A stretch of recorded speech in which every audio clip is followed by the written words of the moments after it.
It goes against everything we've been told we have to do, but I've been able to figure out a way to make it work. The point of me sharing these top tips with you is to help you figure out what works for you to build a 7-figure business as an introvert. Because I truly believe you can have your business your way. When I first started, I basically sold access to me via one-on-one coaching and group programs. It's the fastest way to start making sales, but it's also the most draining thing you can do if you lose energy from social interactions. I first learned that that's what happens for introverts from Susan Cain's book, Quiet. And it was a huge light bulb moment for me. I started thinking, what can I do to take me, or at least live access to me, out of the equation? That's when I started learning how to teach and create courses. This way, you can instead monetize your experience and your skills. Plus, this way you increase your potential to make more because you're no longer capped by your time and your energy. But I'm not gonna lie and tell you it was such an easy switch. In fact, sales plummeted at first. I was missing the most important thing people look for when they buy: connection. The only way I knew how to create connection at the time was through sales calls and live streams, which I didn't want to have to do anymore. This book saved me. Breakthrough Advertising by Eugene Schwartz, considered one of the top copywriting books of all time. It is really hard to find. I think I had to pay $300 to $400 for my copy. Plus, you can see I had to print it for myself. But it was absolutely worth it because it showed me why I wasn't making sales. I didn't know how to write in a way that connected with people and inspired them to take action. That's all copywriting is, by the way. But this book is dense. It is not a good book to start with.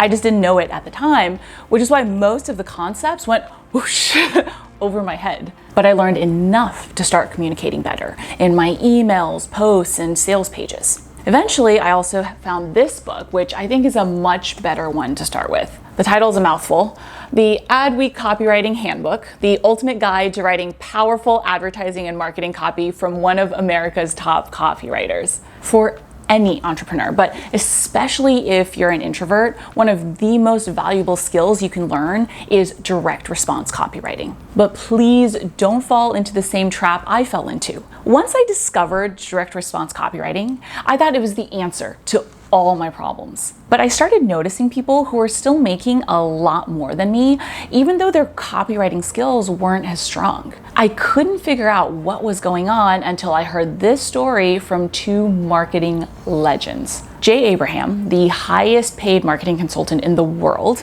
told this story in the 7-Figure Academy course run by Dan Kennedy, aka the Millionaire Maker. 2 copywriters ran different ads for basically the same product, a fake diamond. The first copywriter, Gary Halbert, who is considered one of the top copywriters of all time, created his brilliant Beverly Hills diamond ad. He spent $30,000 to run it and made over $40,000, which was a lot more money back then and a really good return. The other copywriter was nowhere near Gary's level. He also spent $30,000 to run his ad and didn't even break even.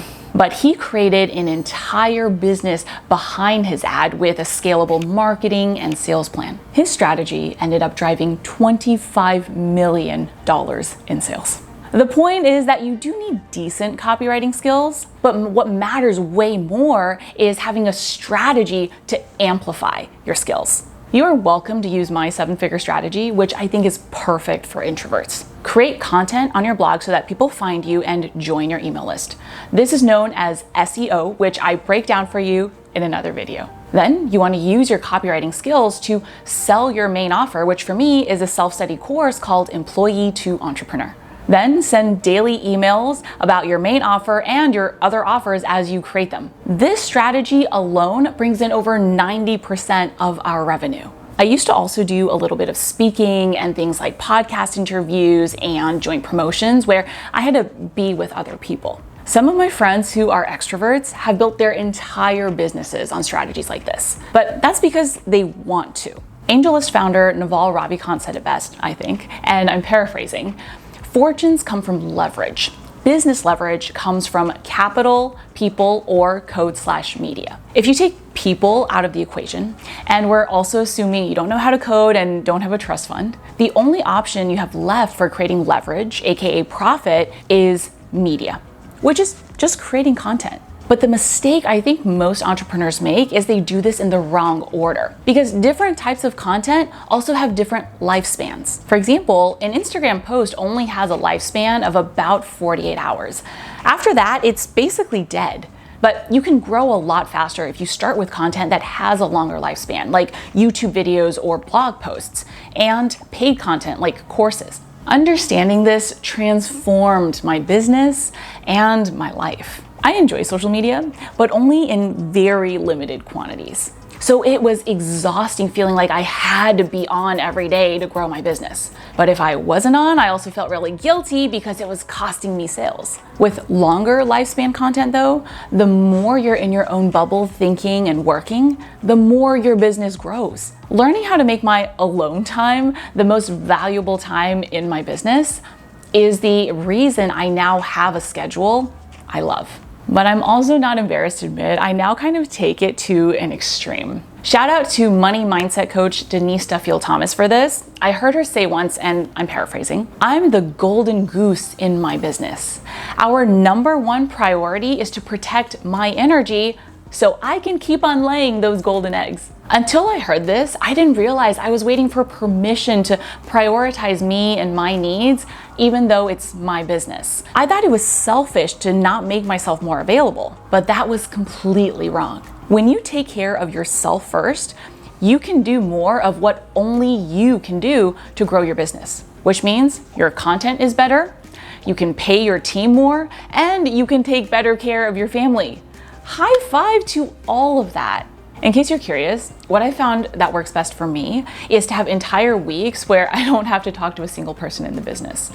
They are literally called no-call weeks. So I can go deep and do what I do best, like create this video for you. But I know it's a lot easier to create your own rules when you have enough money coming into your business. That's why I think you'll also like this video on the fastest and simplest way to your first million online. So you can get to your income goals a lot faster your way.